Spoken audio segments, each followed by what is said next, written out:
नमस्कार दोस्तों, स्वागत है आप सभी का आपके अपने प्यारे मल्टीपर्पज चैनल परीक्षा निकेतन आ यूनिक जर्नी ऑफ डेस्टिनेशन में। और जैसा कि आप लोग जानते हैं कि एसएससी एमटीएस के एग्ज़ाम आपके लगातार चल रहे हैं, अलग अलग मल्टीपल शिफ्ट्स में आपके एग्ज़ाम कराए जा रहे हैं। ठीक है, तो वहाँ पर हम लोग उसी की तैयारी के लिए जो प्रीवियस ईयर सीरीज चला रहे थे वो कि काफ़ी कारगर साबित हुई है। लेकिन अब हमारे पास क्या है कि जो मेमोरी बेस्ड क्वेश्चंस आ रहे हैं उन मेमोरी बेस्ड क्वेश्चन का एनालिसिस तो नहीं करा सकते हैं, क्योंकि साफ साफ जो आपका एसएससी है उसने नोटिस जारी कर दिया है कि कोई भी जो क्वेश्चंस आ चुके हैं उनका एनालिसिस नहीं कराएगा। तो उन्हीं क्वेश्चंस को से रिलेटेड या उन्हीं क्वेश्चंस को आप समझ सकते हैं ले करके एक मेमोरी बेस्ड हम जो और एक्सपेक्टेड क्वेश्चन के लिए साथ साथ एक पूरा आपका मॉडल टेस्ट लेकर आए हैं, जिसमें हम जो 25 क्वेश्चन आपके एसएससी एमटीएस एग्जाम में आते हैं उसी प्रकार के 25 क्वेश्चन आपके सामने लेकर आए हैं। तो ये जो आपकी सीरीज होने वाली है एक्सपेक्टेड क्वेश्चंस की मेमोरी बेस्ड पेपर वाली, इनको आप बिल्कुल ध्यान से देखिएगा, क्योंकि इसमें हम क्या करेंगे, जो टॉपिक से क्वेश्चन पूछे जा रहे हैं उन टॉपिक्स को तो डिस्कस करेंगे, साथ में जो मैक्सिमम क्वेश्चन बन सकते हैं उनको भी देखेंगे। ठीक है, तो आज का अपने शुरुआत करते हैं पहले टेस्ट की। तो बिना समय को बर्बाद करते हुए देखते हैं हमारा पहला क्वेश्चन क्या है। तो पहला क्वेश्चन जो कि आपका पूछा गया था और पूछे जाने की संभावना भी है, क्या पानीपत की पहली लड़ाई किसके बीच हुई थी। तो आपको पता होना चाहिए पानीपत के 3 युद्ध हुए थे। ठीक है, अब वो 3 युद्ध हुए थे, कब हुए थे, किन किन के मध्य हुए थे, ये सारी जानकारी आपको पता होनी चाहिए, क्योंकि इतिहास से रिलेटेड क्वेश्चन आपके सामने पूछे जा रहे हैं। तो जो पानीपत की पहली लड़ाई है वो आपकी हुई थी 1526 ईस्वी में। कब हुई थी? 1526 ईस्वी में। और किस किस में बीच हुई थी? बाबर और इब्राहिम लोदी के बीच में हुई थी। तो इस आधार पर हम ये तो कह सकते हैं ऑप्शन नंबर 1 सही है, लेकिन थोड़ा एडिशनल जानकारी देखते हैं। पानीपत की जो पहली लड़ाई है 1526 ईस्वी में बाबर और इब्राहिम लोदी के बीच हुई थी। 1526 में काबुलिस्तान के तैमूर शासक बाबर की मुगल सेना ने दिल्ली के सुल्तान इब्राहिम लोदी की बहुत बड़ी शासक सेना को हराया था। तो यानी कि यहाँ पे विजय कौन रहा था? बाबर जीत गया था और इब्राहिम लोदी हार गया था पानीपत की पहली लड़ाई में। ठीक है, अब उसके बाद जब पानीपत की पहली लड़ाई हुई थी उसके बाद जो मुगल ताकतें थी इनकी कई सारी युद्ध लड़ाइयाँ आपकी लड़ती चली गई। ठीक है, अब अगर हम बेयाद बात करेंगे कि इस युद्ध ने भारत में मुगल वंश की नींव रखी, तो आपसे एक क्वेश्चन ये भी पूछा जा सकता है कि किस लड़ाई के बाद मुगल जो शासन है भारत में स्थापित हो गया या मुगल शासन की शुरुआत हो गई। तो वो था आपका पानीपत का प्रथम युद्ध, क्योंकि बाबर ने जो दिल्ली के सुल्तान इब्राहिम लोदी को हरा दिया था। अब जो पानीपत की दूसरी लड़ाई हुई थी ये हुई थी 1556 ईस्वी में। किस किस के बीच में? हैमू और अकबर के बीच में हुई थी, और यहाँ पर भी अकबर जीत गया था। और पानीपत की अगर तीसरी लड़ाई की बात करेंगे तो ये मराठा और अहमद शाह दुर्रानी के बीच हुई थी, जो कि कब हुई थी? 1761 ईस्वी में। तो आपको ये तीनों युद्ध जो पानीपत के हैं वो आपको याद रखना है। ठीक है, बढ़ते हैं नेक्स्ट क्वेश्चन नंबर 2 पर। 1982 के एशियाई खेलों की मेजबानी किसके द्वारा की गई थी? ठीक है, तो ये की गई थी भारत के द्वारा। 1982 के जो आपके एशियन गेम्स हुए थे इनकी जो मेजबानी है वो इंडिया के द्वारा की गई थी। थोड़ा एडिशनल जानकारी देखते हैं।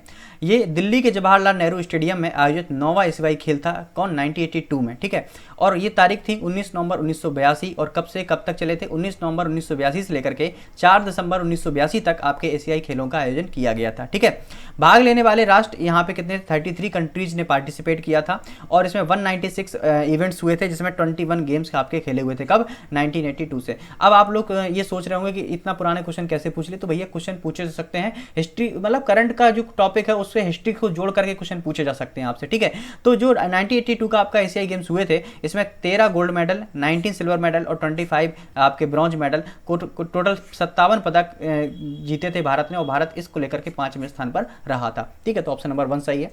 नेक्स्ट क्वेश्चन नंबर थोड़ा उसको देखने से पहले ये शायद उसी का डिटेल दोबारा हो गया। ठीक है, क्वेश्चन नंबर 3 देखते हैं। बहुत ही सिंपल क्वेश्चन है। मनुष्य के शरीर का तापमान कितने डिग्री सेल्सियस होता है? तो अगर हम बात करेंगे स्वस्थ मनुष्य का जो तापमान होता है वो होता है 37 डिग्री सेल्सियस, और अगर फारेनहाइट में पूछा जाए तो 98.6 डिग्री फारेनहाइट ये क्या होता है आपका फारेनहाइट वाले उसमें होता है। ठीक है, तो ये ऑप्शन सी हमारा करेक्ट हो जाएगा। आप थोड़ा और जानते हैं। मानव शरीर ऊष्मा उत्पन्न करने वाला एक उपकरण है, क्योंकि हमारी बॉडी से हीट जनरेट होती है, लेकिन हमारे शरीर के अंदर होने वाली सभी अलग अलग जो उपापचयी क्रियाएं हैं उनके बावजूद हमारे जो पूरी बॉडी का टेम्परेचर है वो क्या रहता है? एक नॉर्मल रहता है। अगर सेल्सियस में बात करेंगे 37 और फारेनहाइट में 98 डिग्री। चाहे जितनी गर्मी पड़ जाए, चाहे जितनी सर्दी पड़ जाए, लेकिन जो हमारी बॉडी का एक टेम्परेचर होता है वो नियत रहता है। हमारी बॉडी के अंदर की जो मैकेनिज्म है वो ऑटोमेटिक हमारी बॉडी टेम्परेचर को क्या करती है? बैलेंस रखने का काम करती है। इसीलिए गर्मियों में आपने देखा होगा, गर्मियों में पसीना क्यों आता है? सबसे बढ़िया रीजन आपको बताएं, गर्मियों में पसीना क्यों आता है? क्योंकि बाहर धूप बहुत होती है। अब धूप होने से क्या होगा कि आसपास का एनवायरमेंट गर्म होगा। आसपास का जब एनवायरमेंट गर्म होगा तो डेफिनेटली हमारी बाहर की जो बॉडी है वो भी गर्म होना स्टार्ट हो जाएगी। तो जब बॉडी गर्म हो जाएगी तो उस बॉडी को ठंडा करना है, क्योंकि हमें अपना जो बैलेंस है टेम्परेचर है 37 इसको मैनेज करना है। तो इसके लिए हमारे बॉडी में क्या होते हैं? केमिकल चेंजेस होते हैं और पसीना बाहर निकलता है, और ये पसीना हमारी बॉडी को ठंडा करने का काम करता है। ठीक है, इसीलिए गर्मियों में हमको पसीना आता है, सर्दियों में पसीना नहीं आता है। ठीक, चलिए, और सर्दियों में हमारे मुंह से भाप निकलती है। क्यों निकलती है? सीधा सीधा रीजन है कि हमारी बॉडी का टेम्परेचर मेंटेन करने के लिए। ठीक है, यदि इस नियत तापमान को मुख्य रूप से 4 विधियों से बनाए रखा जा सकता है: चालन, संवहन, विकिरण और वाष्पीकरण। ठीक है, तो ये 4 विधियां हैं जिनके माध्यम से हम अपने बॉडी के टेम्परेचर को बैलेंस कर सकते हैं। ठीक, अब अगर हम बात करेंगे, यहाँ पर ये एडिशनल जानकारी दी गई है कि टेम्परेचर कितना आपका अप एंड डाउन हम लोग सह सकते हैं, आर्द्रता कितनी होती है, वायु का शोधन कितने पर होता है, वायु का परिसंचरण कितना होता है 2 से 3 मीटर पर सेकंड। ये आपकी एक्स्ट्रा फैक्चुअल जानकारी है जो कि मुझे लगता है इतना ज़्यादा पूछेंगे वो लोग, लेकिन फिलहाल आपको जो जब बताना था वो हो गया है। ठीक है, नेक्स्ट क्वेश्चन देखते हैं, क्वेश्चन नंबर 4, भारत में कुल कितने जीव मंडल संरक्षित क्षेत्र हैं। ये देखो आपका क्वेश्चन पूछा गया है, क्योंकि वर्तमान में आपको ये बताना है कि कितने जो आपके जीव मंडल आरक्षित क्षेत्र हैं, तो इनकी संख्या है 18। वर्तमान में भारत में 18 अधिसूचित संरक्षित जैवमंडल हैं। संरक्षित जैवमंडल में देशों द्वारा स्थापित साइट्स हैं जो कि क्या करती हैं, ये प्रयास करती हैं कि जो आपका सस्टेनेबल डेवलपमेंट है इसमें क्या कर दिया जाए, इसको आगे बढ़ाया जाए। ठीक है, इसमें क्या होता है, जीवों को संरक्षित किया जाता है। ठीक, और जो यूनेस्को कार्यक्रम है जैवमंडल को संरक्षित करने का, ये आपका 1971 में स्टार्ट हुआ था। ठीक है, और दुनिया का जो पहला संरक्षित जैवमंडल 1979 में स्थापित किया गया था, और तब से दुनिया भर के 119 देशों में संरक्षित जैवमंडल का नेटवर्क बढ़कर 631 हो गया। अगर पूरी हम दुनिया की बात करेंगे तो जो आरक्षित क्षेत्र हैं वो 631 हैं, लेकिन अगर भारत में जीवमंडल आरक्षित क्षेत्रों की बात करेंगे तो वो कितने हैं, 18 हैं। अब आपको ये पता होना चाहिए कि वो कौन कौन से हैं। ठीक है, क्योंकि क्वेश्चन ये नहीं पूछा जाता है कि जैसे उन्होंने एक ये तो क्वेश्चन पूछ लिया कि कितने हैं, तो आपने बता दिया 18, लेकिन क्वेश्चन ये भी बन सकता है कि कौन सा जो जीवमंडल आरक्षित क्षेत्र है वो आपका कहाँ बनता है। थोड़ा एक आप इसका स्क्रीनशॉट लीजिएगा, मैं आपके सामने लिखते चला रहा हूँ। पहला जो जीवमंडल आरक्षित क्षेत्र है वो आपका नीलगिरी है। कौन सा है, नीलगिरी है। और आपको पता होना चाहिए जो नीलगिरी है ये आपका कहाँ पड़ता है, ये पड़ता है तमिलनाडु और केरल और कर्नाटक में। शॉर्ट में लिख दे रहा हूँ मैं, तमिलनाडु, केरला एंड कर्नाटक, ये आपका पहला जीव आरक्षित क्षेत्र है। और अगर हम दूसरे जीव आरक्षित क्षेत्र की बात करेंगे वो आपका कौन सा है, वो आपका है नंदा देवी। कौन सा है, नंदा देवी, ये दूसरा आरक्षित क्षेत्र है। और ये दूसरा आरक्षित क्षेत्र पड़ता है, ये कहाँ पर पड़ता है, ये पड़ता है उत्तराखंड में। उत्तराखंड में। चलो ऐसा करते हैं, पहले हम सभी का नाम लिखे दे रहे हैं, उस नाम के बाद ये बताएंगे कि इनकी स्थापना कब हुई थी और ये कहाँ पर पढ़ते हैं। ठीक है, पहला आपका नीलगिरी हो गया, दूसरा आपका नंदा देवी हो गया, तीसरा आपका हो गया ग्रेट निकोबार। कौन सा हो गया, ग्रेट निकोबार। मेरे साथ साथ आप रिकॉल करते जाइए, ऑटोमेटिकली याद हो जाएंगे आपको। चौथे की अगर हम बात करेंगे होगा आपका मन्नार की खाड़ी। मन्नार की खाड़ी, ये आपका चौथा हो गया। अगर हम पाँचवें की बात करेंगे, ये आपका हो गया मानस, असम में है जो कि। छठवां आपका हो गया सुंदरबन। ठीक है, अगर सातवें की बात करेंगे तो ये आपका हो गया सिमलीपाल। अगर हम आठवें की बात करेंगे, ये आपका हो गया मन्नार खाड़ी हो गया था, और 5, 6, 7, हाँ ठीक है। अगला आपका हो गया डिब्रू साइखोवा। ठीक है, 9 नंबर हम बात करेंगे देहांग दिबांग। ठीक है, सुनते चाहिए मेरे साथ। 10वां आपका हो जाएगा पंचमणि। 11 नंबर आपका हो जाएगा खांग जेत चोंद जोंगा, ऐसे करके नाम है एक, खान चेंद जोंगा। ठीक है, अगर हम 12वें की बात करेंगे, ये आपका अगस्त मलाई। कौन सा है, अगस्त मलाई। आप यहाँ पे स्पीड बढ़ा सकते हैं अपनी वीडियो की। 30 नंबर आपका हो जाएगा अचान कमार।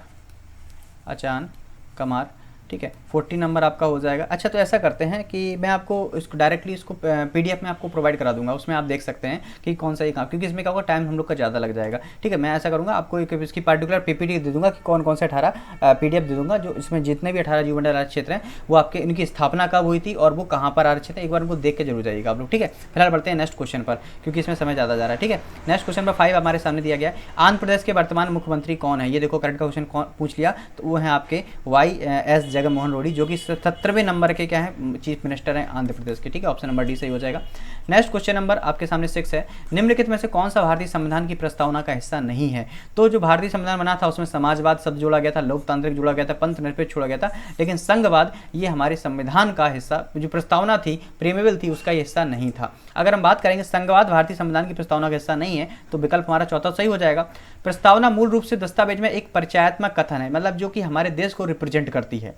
प्रस्तावना के आदर्शों को जवाहरलाल नेहरू द्वारा उद्देश्य प्रस्ताव में निर्धारित किया गया था कि कौन कौन से वो आदर्श होंगे जो हमारे प्रेमेबल में लिखे हुए हैं। ठीक है, और इसमें कौन कौन से शब्द जुड़े हुए थे प्रस्तावना में, संप्रभुता थी, समाजवादी था, धर्मनिरपेक्ष था, लोकतांत्रिक गणराज्य ये था। और 42वां जब जो संविधान संशोधन हुआ था 1976 में, इसमें जो समाजवादी शब्द इसको जोड़ा गया था, और इसी संशोधन में 1976 में पंथ निरपेक्ष शब्द को भी जोड़ा गया था। तो आपके जो समाजवादी शब्द है और जो पंथ निरपेक्ष शब्द है, ये 42वें संविधान संशोधन 1976 से जोड़े गए थे। और ये हमारी जो प्रस्तावना है वो क्या है, वो आपके सामने ये लिखी हुई है, क्या, हम भारत के लोग, we the people of India, Bharat को एक संपूर्ण प्रभुत्व संपन्न समाजवादी, पंथ निरपेक्ष, लोकतंत्रात्मक गणराज्य बनाने के लिए तथा इसके समस्त नागरिकों को सामाजिक, आर्थिक, राजनीतिक न्याय, विचार, अभिव्यक्ति, विश्वास, धर्म और उपासना की स्वतंत्रता, प्रतिष्ठा और अवसर की समता प्राप्त कराने के लिए उन सब में व्यक्ति की गरिमा और राष्ट्र की एकता तथा अखंडता सुनिश्चित करने वाली बंधुता बढ़ाने के लिए दृढ़ संकल्पित होकर अपनी इस संविधान सभा में आज दिनांक 26 नवंबर 1949 को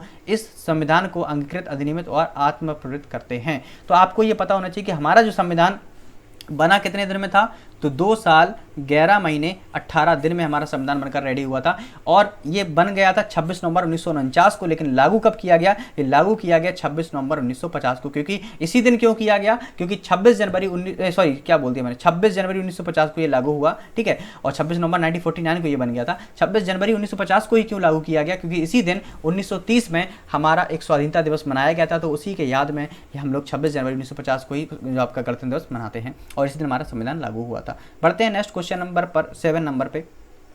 तीसरा गोलमेज सम्मेलन कब आयोजित किया गया? ये आपका हुआ था 1932 में, ठीक है। कब हुआ था? 1932 में। और कहाँ पर आयोजित किया था? लंदन में आयोजित किया गया था। और इसी आंदोलन में, जो गोलमेज सम्मेलन में आपके श्वेत पत्र में जो सिफारिशें थी उसको क्या किया था? प्रकाशित किया गया था। और 1935 का जो भारत सरकार अधिनियम था, इन सिफारिशों के आधार पर पारित किया गया था। कौन? तीसरा गोलमेज सम्मेलन। और महात्मा गांधी ने दूसरे गोलमेज सम्मेलन में भाग लिया। तो क्वेश्चन ये भी बन सकता है कि कौन सा एक ऐसा गोलमेज सम्मेलन था, ठीक है, राउंड टेबल कॉन्फ्रेंस थी जिसमें गांधी जी ने पार्टिसिपेट किया था, वो आपका था दूसरा। और जो 2 व्यक्ति थे, एक थे भीमराव अंबेडकर साहब, एक थे तेज बहादुर संप्रभु। इन तीनों दो व्यक्तियों ने तीनों गोलमेज सम्मेलनों में पार्टिसिपेट किया था और गांधी जी ने केवल दूसरे में किया था, ठीक है। तो 1932 में आपका तीसरा हुआ था।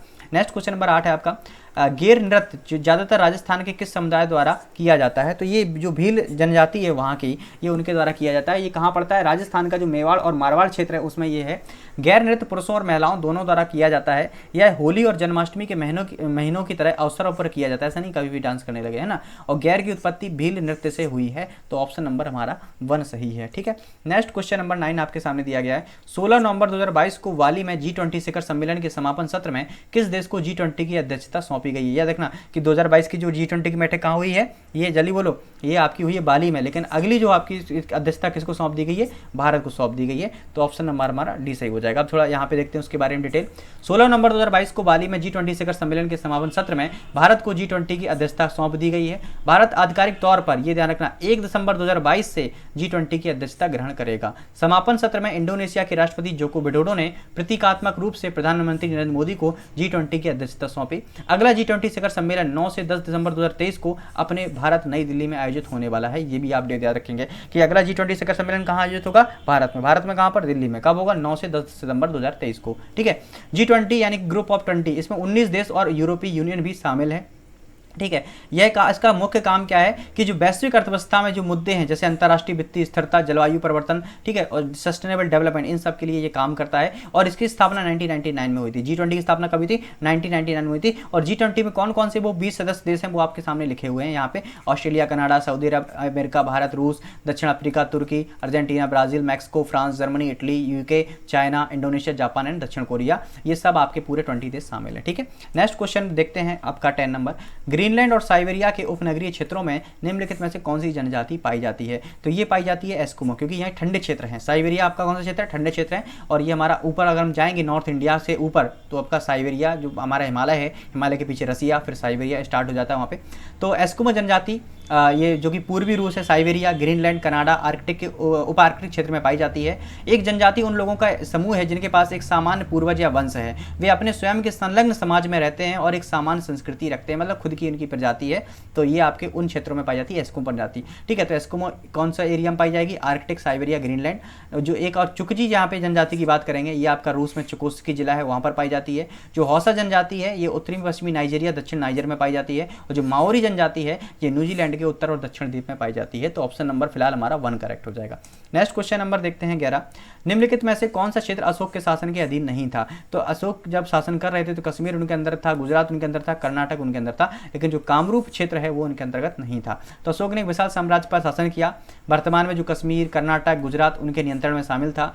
कल्हण की जो पुस्तक है राजतरंगिणी, उन्होंने उसमें कश्मीर पर अशोक के शासन की पुष्टि होती है। कर्नाटक में उसके शासन के साथ मस्की तथा गुर्जर के अवलोकनों से प्राप्त होती है। और कामरूप अशोक के साम्राज्य का अंग नहीं था, तो ऑप्शन नंबर हमारा बी करेक्ट हो जाएगा।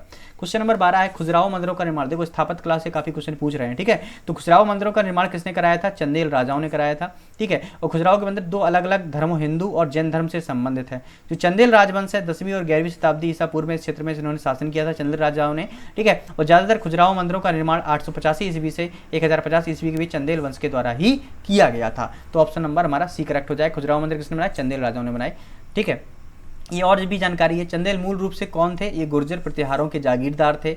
नानुका भारत के चंदेला राजवंश के संस्थापक थे। क्वेश्चन याद रखना कि भारत के चंदेला राजवंश के संस्थापक कौन थे? नानुका थे, ठीक है। और उन्होंने जेजाक भुक्ति क्षेत्र यानी वर्तमान में जो आपका बुंदेलखंड है इस पर शासन किया था, ये भी याद रखेंगे, ठीक है। जो विजयनगर साम्राज्य हरिहर और बुक्का ने इनकी स्थापना की थी कृष्णा और तुंगभद्रा नदी के किनारे। विजयनगर राजाओं के जो आपके स्मारक कौन कौन है? विट्ठल मंदिर, ये विजयनगर राजाओं ने हम्पी में बनवाया था। कृष्ण मंदिर हम्पी, ठीक है। हाथी अस्तबल, कमल महल, ये सब विजयनगर शासकों के द्वारा बनाया गया था। अगर हम बहमनी राजाओं की बात करेंगे तो गोल गुंबद, जामी मस्जिद, चांद मीनार, ये सब बहमनी राजाओं के द्वारा बनाया गया था। और 1347 में अल दीन बहमन शाह ने बहमनी सल्तनत की स्थापना की गई थी। अगर हम गुप्त राजाओं की बात करेंगे तो अजंता गुफाएं, एलिफेंटा, एलोरा, ये सब गुप्त राजाओं के द्वारा बनाई गई। तो ये वाली जो आपकी स्लाइड है बहुत ही इंपॉर्टेंट, इसका आप स्क्रीनशॉट ले लें। मैं तो ये कहता हूं कि किन राजाओं ने कौन कौन से चीजों की स्थापना की थी, ठीक है। नेक्स्ट क्वेश्चन नंबर 13 को देखते हैं। तमिलनाडु का सबसे लोकप्रिय नृत्य कौन सा है? तो तमिलनाडु का सबसे लोकप्रिय नृत्य क्या है? कारगम है, ठीक है। कोडियाट्टम ये सब नहीं, ये यक्षगान ये अलग अलग का है, ठीक है। ब्रेड पर कौन सा कवक पाया जाता है? सभी जानते हैं कि जो आपका कवक, ये देखना फंगस की बात हो रही है, ब्रेड पर कौन सा फंगस पाया जाता है, ये ध्यान रखना। कंफ्यूजन मत होना कि नहीं आप लोग क्या लगा दें, खमीर लगा दें, ठीक है। इसका जो आंसर कवक होगा उसका नाम है राइजोपस होता है, ऑप्शन नंबर बी। सूक्ष्म जीव जैसे बैक्टीरिया, कवच, प्रोटोजा ये सब होते हैं। सूक्ष्म जीव मनुष्य के जीवन में कई तरह से प्रभावित करते हैं, कुछ अच्छे बैग भी होते हैं, कुछ खराब भी होते हैं। ये हमारे कपड़े, जाम, जूते, सूखी लकड़ी, खाद्य पदार्थ, मिट्टी आदि में पाए जाते हैं, ठीक है। और इनमें जो आपका रिप्रोडक्शन होता है वो आपका एसेक्सुअल रिप्रोडक्शन नहीं, अलैंगिक जनन होता है। ब्रेड में जो फफूंदी है जिसको राइजोपोस में बीजाणु निर्माण देखा जा सकता है। ब्रेड पर शर्करा और कार्बोहाइड्रेट की उपस्थिति, ठीक है, इनकी उचित स्थिति को बताती है कि इसमें इनका उत्पन्न हो रहा है कि नहीं हो रहा है। जो खमीर है इसका प्रयोग क्या होता है? बेकरी में जो ब्रेड होती है उसको बनाने में इसका प्रयोग किया जाता है, ठीक है। शराब उद्योग में इसकी भट्टी में किड़वन के लिए इसका खमीर का प्रयोग किया जाता है। लेकिन यहाँ पर हम क्वेश्चन आपका पूछा गया था क्या कि जो ब्रेड है इसमें कौन सा कवक उत्पन्न होता है? वो आपका राइजोपस होता है, इसी से ब्रेड आपकी खराब हो जाती है, ठीक है। ऑप्शन नंबर बी करेक्ट हो जाएगा। नेक्स्ट क्वेश्चन है आपके सामने 50 नंबर। प्रसिद्ध समीकरण दिया गया E बराबर MC स्क्वायर, ये किसके द्वारा दिया गया था? सभी जानते हैं अल्बर्ट आइंस्टीन, इन्होंने एनर्जी से रिलेटेड फॉर्मूला दिया था E बराबर MC स्क्वायर, ठीक है। और अगर हम बात करेंगे जिसमें जो आपका E है टोटल एनर्जी है, M इसका जो मास ऑफ सब्सटेंस है किसी पदार्थ का द्रव्यमान, और C क्या है? प्रकाश की चाल। और प्रकाश की चाल कितनी होती है? 3 × 10⁸ मीटर पर सेकंड। और अल्बर्ट आइंस्टीन को कौन नहीं जानता? ये जर्मनी के गणितज्ञ और भौतिक विज्ञानी थे। इन्होंने सापेक्षता का सिद्धांत, डायनामाइट का इन्वेंशन, बहुत सारी चीज़ों का किया और इनको भौतिकी क्षेत्र में नोबेल अवार्ड भी मिला हुआ है, ठीक है। 1921 में इन्होंने फोटो इलेक्ट्रिक इफेक्ट को बताया, यानी प्रकाश वैद्युत प्रभाव को बताया, और ऊर्जा संरक्षण का नियम भी आइंस्टीन के द्वारा दिया गया था। तो ये आइंस्टीन के बारे में इंपॉर्टेंट जानकारियां थी। क्वेश्चन नंबर 16 है, एक बुक आपसे पूछी गई थी, the race of my life and autobiography, ये मिल्खा सिंह की बुक है। अगर हम यहाँ पे और 3 ऑप्शन की बात करेंगे, द्वितीय चंद की बुक है born to run my sprinting journey, Tintu Luka की बुक है Tintu Mon the story of a champion, और पीटी उषा की बुक है golden girl the autobiography of PT Usha, ठीक है। ये तो देखकर ही बता लेंगे आप लोग। ऑप्शन नंबर 17, क्वेश्चन नंबर 17 देखते हैं। 1885 में इंडियन नेशनल कांग्रेस का पहला सत्र आयोजन कहाँ किया था? बॉम्बे में किया गया था। तो ये तो इंपॉर्टेंट क्वेश्चन है, आगे बात करते हैं। संरक्षण के राजस्व का मराठा दावा किस नाम से जाना जाता है? तो संरक्षण के लिए जो राजस्व का मराठा है, मतलब जो संरक्षण के लिए राजस्व लिया जाता था मराठाओं के द्वारा, उनको किस नाम से जाना था? उसको बोलते थे चौथ बुक के नाम से उनसे हिस्सा लिया जाता था, ठीक है। संरक्षण के लिए कि हम आपकी रक्षा करेंगे तो हमें आपका चौथा हिस्सा चाहिए इनकम का, ये होता था। तो 18वीं शताब्दी की शुरुआत में भारतीय उपमहाद्वीप में मराठा साम्राज्य के द्वारा लगाया गया एक प्रकार का टैक्स था। इसमें ये एक आपका एनुअली टैक्स था, जिसमें क्या होता था कि जो भी आपका उत्पादन होगा उसका 25% आपको देना पड़ेगा। चौथ भूमि पर लगाया जाता था जो नाम मात्र के मुगल शासन के अधीन था। चौथ को पहली बार 1665 ईस्वी में शिवाजी से मांगा गया था। सरदेशमुखी मध्ययुगीन समय से मराठा साम्राज्य के दौरान दक्षिण भारत में एक प्रकार का टैक्स ये भी था आपका सरदेशमुखी, जो कि मध्य युग में आया था। मुगल भारत में आप जो परिश्रम को पूरा करने के लिए सरकार अस्थायी करों की वसूली करती थी, जिसे सामूहिक रूप से अववाब के रूप में भी जाना जाता था। कि अववाब कौन थे? एक प्रकार का अस्थायी टैक्स होते थे। और जामदानी एक बढ़िया मलमल है जिस पर सजावटी रूपांकनों करके वगैरह बुने जाते हैं। तो यहाँ पर जो करेक्ट आंसर हो जाएगा चौथ हो जाएगा। नेक्स्ट क्वेश्चन देखते हैं आपका 90 नंबर। मैग्नस कार्लसन, ये देखो पिछली वाली वीडियो में मैंने कहा था कि कौन सा खिलाड़ी किस खेल से संबंधित है, क्वेश्चन पूछा गया है, ठीक है। तो मैग्नस कार्लसन किससे संबंधित है, शतरंज के खिलाड़ी हैं, ऑप्शन नंबर सी करेक्ट हो जाएगा। मोपेन, बुरी आत्माओं को भगाने का त्यौहार किस राज्य में मनाया जाता है, ये ऐसे भी क्वेश्चन पूछ जाते हैं जो आपने कहीं नहीं पढ़े होंगे। ये अरुणाचल प्रदेश में मनाया जाता है, थोड़ा जानते हैं इसके बारे में। अरुणाचल प्रदेश की एक जनजाति, इसका नाम है गालो, ठीक है। इसके द्वारा मोपेन हर साल अप्रैल में मनाया जाता है, ठीक है। ये जो हर एक इंपॉर्टेंट त्यौहार है, ठीक है, जो गैलोंग जनजाति के द्वारा मनाया जाता है। माना जाता है कि मोपिन घरों और गैलोंग समुदाय के लोग समग्र रूप से धन और समृद्धि लाता है। यह भी माना जाता है कि यह त्यौहार बुरी छाया को दूर भगाता है, यानी बुरी आत्माओं को दूर भगाता है, ईश्वर के सार्वभौमिक सुख को आशीर्वाद फैलाता है, ठीक है। अब हम और भी कुछ त्योहारों की बात करेंगे। डोल यात्रा त्यौहार, ठीक है, इसे डोल यात्रा के नाम से भी जाना जाता है और इसे असम और उड़ीसा में डोल पूर्णिमा के रूप में भी जाना जाता है। अगर हम बात करेंगे अली लियांग त्यौहार की, ठीक है, ये आपका कृषि से जुड़ा हुआ एक बसंत का त्यौहार है और ये आहू धान की खेती शुरुआत के साथ असम और कुछ जनजातियों द्वारा, मिसिंग जनजातियों द्वारा इसको मनाया जाता है, ठीक है। मीडी मीफी, ये आपका अहोम लोगों द्वारा एक मनाया जाने वाला त्यौहार है जो कि हर 31 जनवरी को मनाया जाता है। अहोम धर्म में सबसे पहले महत्वपूर्ण पूर्वज पूजा सांप्रदायिक त्यौहार है ये आपका मिड डे मील, ठीक है, 31 जनवरी को मनाया जाने वाला अहोम धर्म का त्यौहार है आपका, ठीक है। नेक्स्ट क्वेश्चन नंबर 21 है, मिश्रित खेती की मुख्य विशेषताएं इनमें से कौन है। नगदी फसल और खाद्य फसलों की दोनों की खेती, एक ही खेत में दो या दो से अधिक फसलों की खेती और एक साथ पशुओं का पालन और फसलों की खेती। ध्यान रखना आपके सामने दो चीज़ें आती हैं, एक आता है आपकी मिश्रित खेती और एक आती है मिश्रित फसल। ध्यान रखना, एक होती है मिश्रित खेती, बिल्कुल इसमें कन्फ्यूजन मत होना, एक होती है मिश्रित खेती, एक होती है मिश्रित फसल, ठीक है। अधिकतर लोग इसका आंसर सेकंड वाला लगाए होंगे कि एक ही खेत में दो या दो से अधिक फसलों की खेती, यही कहलाती है मिश्रित खेती। ना भैया, ये मिश्रित फसल कहलाती है। अगर मिश्रित खेती की बात करेंगे इसमें एनिमल को भी साथ में लिया जाता है, ठीक है। तो एक साथ पशुओं का पालन और फसलों की खेती, यही कहलाती है मिश्रित खेती। और मिश्रित फसल अकेली हो जाएगी तो एक ही खेत में दो फसलों की बात हो जाएगी। तो फिलहाल ऑप्शन नंबर यहाँ पे सी करेक्ट हो जाएगा। यहाँ पर डिटेल से आपके एक्सप्लेनेशन दिया गया है। एक साथ पशुपालन और फसलों की खेती को ही मिश्रित खेती कहा जाता है। मिश्रित खेती और मिश्रित फसल दो अलग अलग अवधारणाएं हैं। मिश्रित फसल में एक ही खेत में दो या दो से अधिक फसल एक साथ काटी जाती हैं और मिश्रित खेती का अर्थ होता है फसल प्लस पशुपालन, ठीक है, पशुपालन। नेक्स्ट क्वेश्चन नंबर आपके सामने दिया गया है कौन सा, 22। निम्नलिखित में से कौन सा कथन औद्योगिक क्रांति के द्वारा 19वीं सेंचुरी में पूर्वार्ध में भारत पर पड़े प्रभाव का सही व्याख्या करता है, ठीक है। तो जब आपका इंडस्ट्रियल रिवॉल्यूशन हुआ था उस समय आपका जो भारतीय दस्तकारी उद्योग थे, जो छोटे मोटे उद्योग थे, वो क्या हो चुके थे, पूरी तरीके से नष्ट हो गए थे। ये बात बिल्कुल भी सही है, बिल्कुल सही है, ठीक है। क्योंकि जो व्यक्ति थे हाथों से चीज़ों को बनाते थे, अब उनके स्थान पर नई और अच्छी एडवांटेज मशीनें आ गई थी जिससे उनका काम छिन गया था। तो जो भारत के जो छोटे मोटे उद्योग धंधे थे वो नष्ट हो गए थे। तो पहला ही ऑप्शन सही हो जाएगा।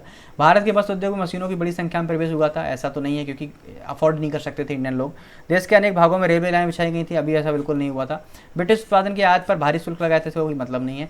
तो भारतीय जो दस्तकारी उद्योग थे वो नष्ट जरूर हो गए थे इंडस्ट्रियल रिवॉल्यूशन से। नेक्स्ट क्वेश्चन नंबर 23 आप इसके बारे में ये देखो और दिया गया है, भारतीय स्थल धीरे धीरे खत्म हो गया था, ठीक।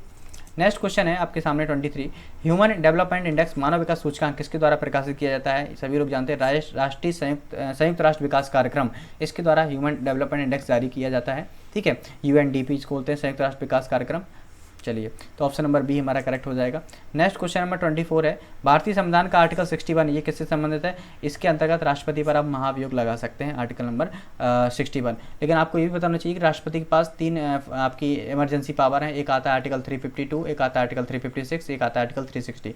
352 के अंतर्गत जो राष्ट्रपति हैं ये आपका नेशनल इमरजेंसी घोषित कर सकते हैं, ठीक है। और 350 यानी कि ये राष्ट्रपति शासन से रिलेटेड है। राष्ट्रपति यानी किसी राज्य का अगर मुख्यमंत्री सही से काम नहीं कर रहा है तो उस राज्य में राष्ट्रपति शासन लगा दिया जाएगा। और आर्टिकल 360 है, ये फाइनेंशियल इमरजेंसी है, यानी कि जब हमारे देश की हालत बिल्कुल भिखमंगों के जैसे हो जाए तब की बात हो। वित्तीय आपात है जो कि अभी तक कभी नहीं लगा है, ये दोनों लग चुके हैं। नेक्स्ट क्वेश्चन और ये और भी दिया गया है, मौलिक कर्तव्य जो फंडामेंटल राइट है आर्टिकल 51A में है, ठीक है। जो आपका मौलिक कर्तव्यों को लेकर 42वां संविधान संशोधन हुआ था, 1976 में हुआ था, ठीक है। भारतीय संविधान के भाग 4A में आपका आर्टिकल 15A को जोड़ा गया था जिसमें हमारे फंडामेंटल ड्यूटीज़ को बताया गया था। सरदार स्वर्ण सिंह समिति की सिफारिश से भारतीय संविधान में मौलिक कर्तव्य को जोड़ा गया था। प्रारंभ में केवल 10 मौलिक कर्तव्य थे, लेकिन फिर 86वां संविधान संशोधन 2002 में हुआ, इसमें 11 मौलिक कर्तव्य हो गए, क्योंकि इसमें जो शिक्षा का अधिकार था 6 से 14 वर्ष के बच्चों को उसको भी इंक्लूड कर दिया गया था। तो और ये जो फंडामेंटल ड्यूटीज हैं ये किस देश के संविधान से ली गई हैं? ये आपके रूस के संविधान से ली गई हैं। और अगर मौलिक अधिकारों की बात की जाए तो वो आपके यूएसए के संविधान से ली गई हैं, ये भी आपको याद रखना है, ठीक है।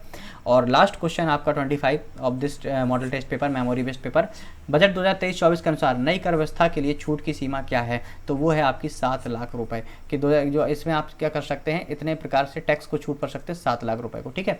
वित्त मंत्री ने बजट में इनकम टैक्स स्लैब में बदलाव करके नए स्लैब बनाए हैं। इसमें 6 आय स्लैब को घटाकर 5 स्लैब कर दिया गया है।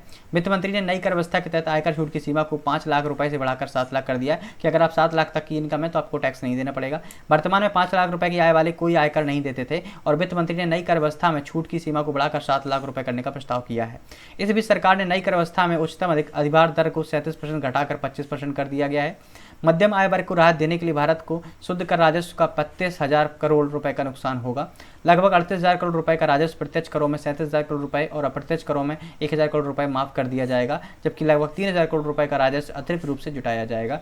इस प्रकार कुल राजस्व छोड़ा गया लगभग 35,000 करोड़ रुपए का सालाना ये टैक्स आपका छोड़ा गया है। तो जो इनकम टैक्स लिया जाता था वो 5 लाख रुपए से स्टार्ट हो जाता था, लेकिन अब इसको बढ़ाकर 7 लाख कर दिया। ये इंपॉर्टेंट टर्म था।